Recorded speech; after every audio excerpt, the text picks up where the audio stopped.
All right, ladies, gentlemen, I suppose you may have missed my presence on YouTube, and it's because I caught a cold. Not a very bad one, but it is what it is. So, but we need to make content. We need to comment on happenings in the world. So I suppose you're just gonna have to suffer through me sniffing and sneezing and wiping my nose through this video. Uh, I'm going to be snorting just as much as usual, but there we go. Now, we got to talk about Jeffrey Epstein, of all people. Come on. I mean, I think it's broken into the mainstream. So basically, I'm not going to bore you with the details of what happened with Epstein and everything, because I've been banging that drum for a long time now, and it's finally broken into the mainstream. So if you want to go hear about the details of the Epstein files and who's in there and who did what to whom, you can go out and find that on your own. Instead, we're going to talk about the fallout from the files. We're going to talk about the things people miss. And the first thing we got to talk about is, I don't know if you guys mentioned, but basically every actor of online discourse has essentially been playing hot potato with Jeffrey Epstein and his associations for the past couple of weeks. You got the Israelis you got Benjamin Netanyahu saying that, well, because Jeffrey Epstein's primary contact seems to have been Ehud Barak, the former Prime Minister of Israel, something I don't really believe. I think that Epstein was buddy-buddy with Netanyahu as well. That proves that Jeff Epstein was not related to Israel because, well, Ehud Barak, he's not a real Israeli. He's not a real, he's... And this is basically classic Netanyahu, classic national populist, national slopulist, as they're calling them now. It's just like, I don't know, Trump saying that Bill Clinton's not a real American or something, or you got Viktor Orban smearing everyone who does not support his mafia state as a fake Hungarian and a Ukrainian and Brussels agent. I mean, I just came back from Budapest. The place is absolutely covered with posters slandering Peter Magyar as essentially a plaything of Ursula von der Leyen and Vladimir Zelensky, sent to destroy Hungary to prevent the noble Fidesz army from robbing the country blind. So yeah, Netanyahu is, technically, if you define Israel as what is good for Netanyahu and the Likud party, the little criminal network they have going on over there, technically, you could say that there is no evidence of Jeffrey Epstein working with the Israelis in the files, but in reality, yeah, I'm gonna press X to doubt on that one. Then you got the Russians. The Russians are running around everywhere, all around the internet, saying that anyone who claims that Epstein worked with the Russians is a Zionist. It's just the Zionists trying to deflect from the Israeli scandal of the Epstein files by blaming poor, innocent Russia, ignoring, of course, the absolute fact that the Russians are all over the Epstein file. The Russians are not, they're basically openly discussing with Epstein, how are we going to use this guy to influence Donald Trump? This is because people are always saying, okay, Epstein was Mossad, Epstein was this agency, that agency. I don't think he was any one particular agency. I think he started as a money launderer, which, obviously he was doing that as well. If you're gonna diddle kids, why not launder money as well? And then he found out from his very good friend Donald Trump that you could use girls to gather compromise on people and extract money from them, and also do a couple of favors for your political friends so they can run political cover for you. So in a sense, he was gathering this data not on anyone's behalf in particular, but he was actually selling it to the Russians, to the Israelis, to the Chinese, to the Qataris, to the Saudis, to all the criminal scum, tin pot dictatorships of the world. Jeffrey Epstein was dealing with them. He was gathering compromat on Western leaders and selling it to them. He was also indulging his own sick fantasies, because that's another aspect of it that people ignore, that not just in the Epstein case, in like cases of crime more generally, people assume that there is some cold, calculated, rational motive But in many cases, and I say this as someone, who worked as an attorney, I've met my share of criminals. I've spoken to quite a lot of cops and judges and prosecutors, so people who know criminals. They say a lot of the times it's really not about the money. It's about indulging their own twisted sense of pleasure, right? Even in crimes like, for example, fraud, there is this thing called duper's delight, where basically the conman delights in having deceived those rubes, and it is a very powerful motivator for criminals to basically act with impunity. And Jeffrey Epstein did, of course, act with great impunity because he was rubbing elbows with the great and good, with the rich and powerful, because he was rich and powerful, right? So at some point, it stops being about the money. It stops being about attaining any particular goal. It starts really being about me. I am the most powerful. I'm a god amongst men. I can burn children's genitals for pleasure, which is exactly what he did. So the Russians are trying to say, well, anyone who says the Epstein files, link Trump or Epstein to Russia, they're basically the same entity, the two of them.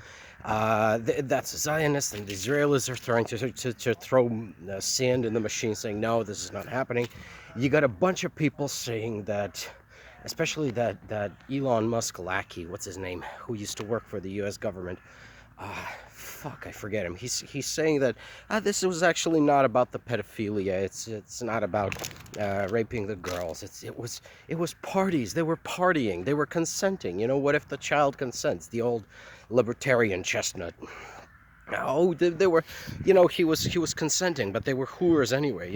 And sort of you start realizing that these MAGA types, these people who are trying to polish this fucking pedophile turd, Donald Trump, they're starting to sound like, believe it or not, Humbert from Vladimir Nabokov's Lolita. And I should have taken the book with me, added it to the essential reading list, because they have, I think, run through the whole laundry list of excuses about how essentially Donald Trump, Jeffrey Epstein, all of these people running around raping kids on Epstein Island is not actually pedophilia. You got Humbert in the book saying shit like, well, she's what I did wasn't wrong, because first of all, she seduced me, all right? Second of all, I was innocent because she's just some stupid rube and I'm an intellectual, so who cares about her?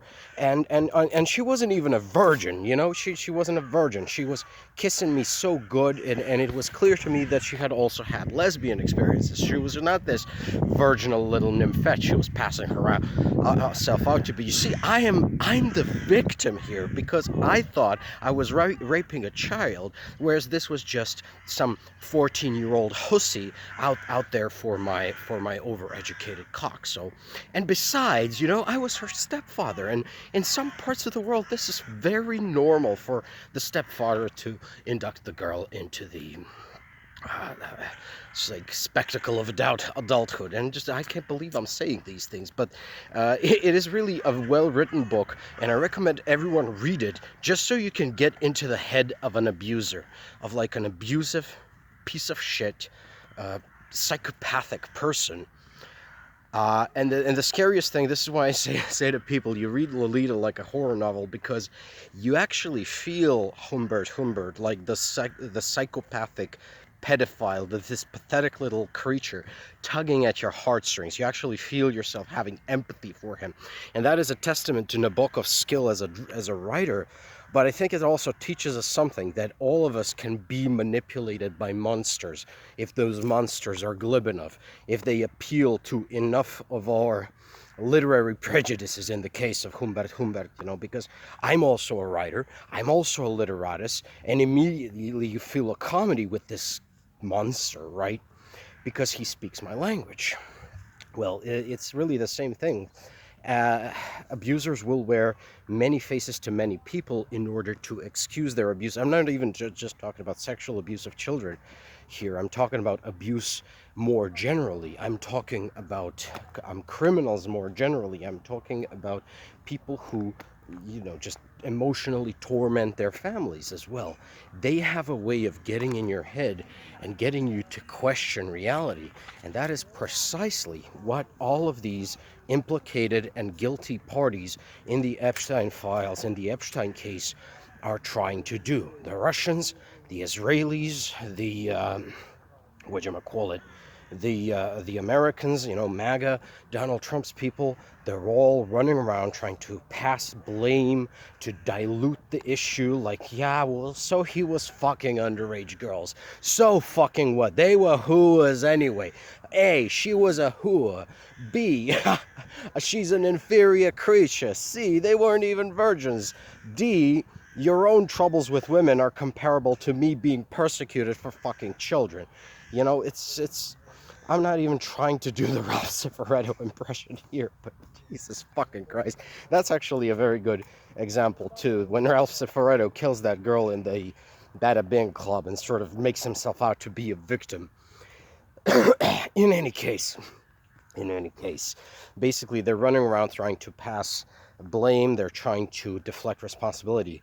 What I have seen, though, on the other hand, is that a bunch of the European governments are very slowly trying to force responsibility on the individual members who may have been linked to the Epstein files. So a bunch of the Norwegian cluster of Epstein people, the pedophiles, they have lost their positions, and it appears they were also like Russia's gateway into NATO and Europe through the Epstein network. Of course, the Russians have other gateways into NATO and Europe, and it appears that Prince Andrew, although I should say Andrew Mountbatten Windsor, because he's already been stripped of his titles for previously known association with Epstein.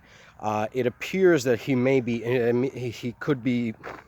I think he's being investigated by the British police, and there are rumors that King Charles has given his assent that basically. Les majestes will not apply to Andrew Mountbatten Windsor if he's being investigated, so he may actually end up in prison, or at the very least. I mean, he has already been sidelined and ostracized by the royal family, so there are some consequences there. And fundamentally, you need to look at that. First, we need to understand, like I said in a previous video, these people will dissimulate. These people will try to minimize the crime. They will try to blame pass. They will try to triangulate. They will try to manipulate you. They will try to tug at your heartstrings. They're going to try and appeal to your empathy. These motherless fucks who have no empathy, who fuck kids, are going to try and appeal to your empathy. They're going to try and appeal to your humanity in order to get away with this.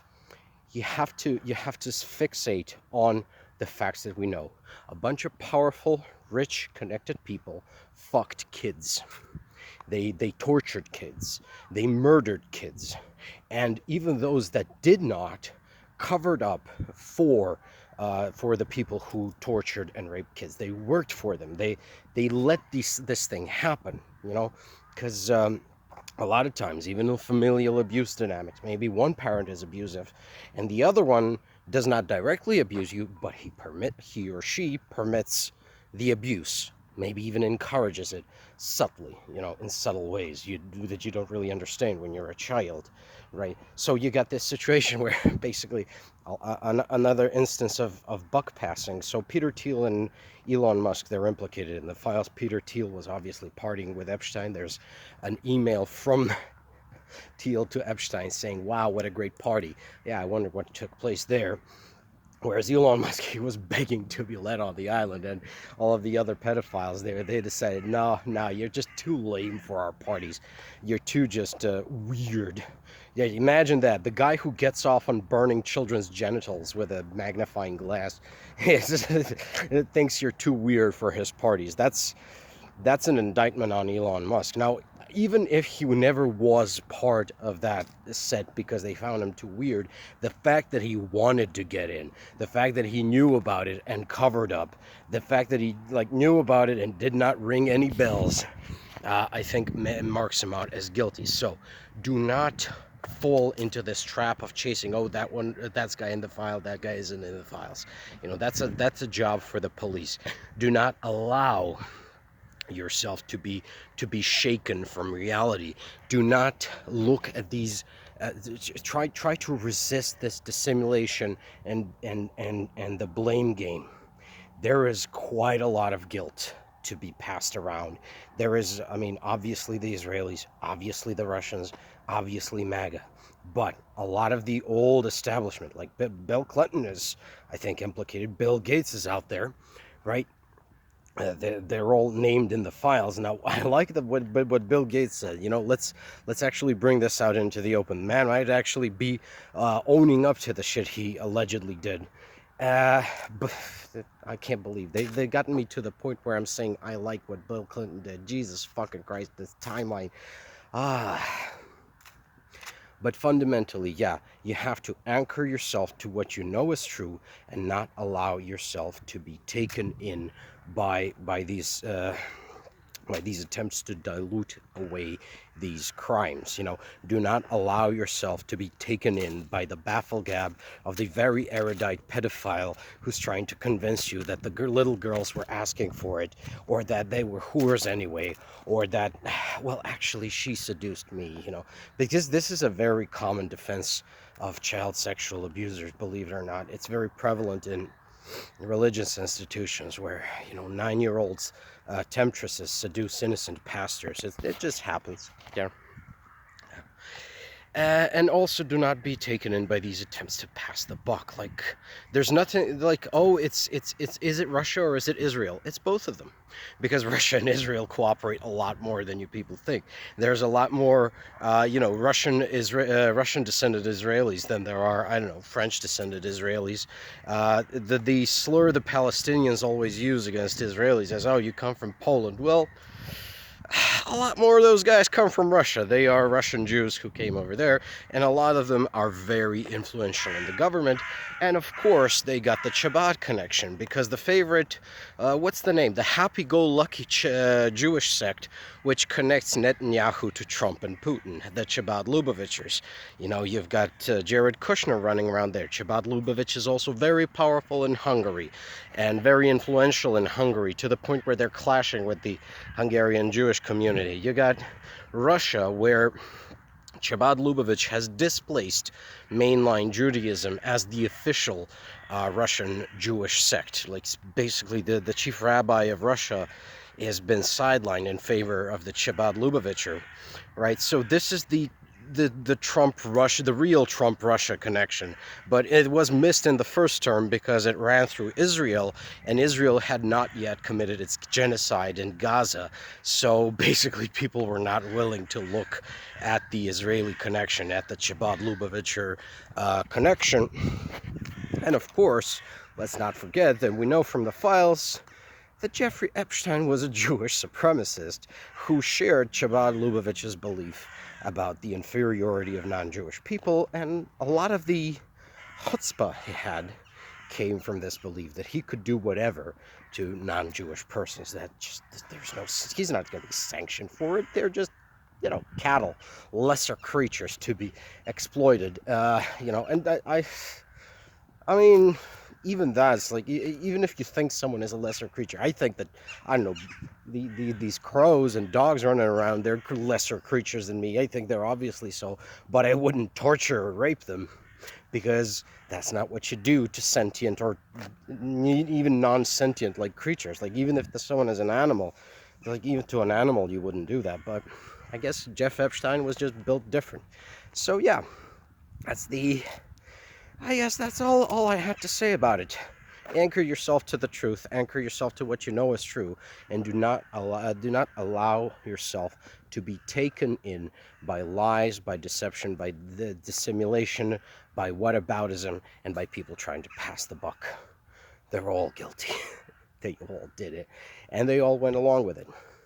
And there's got to be a reckoning. There's got to be a fucking reckoning.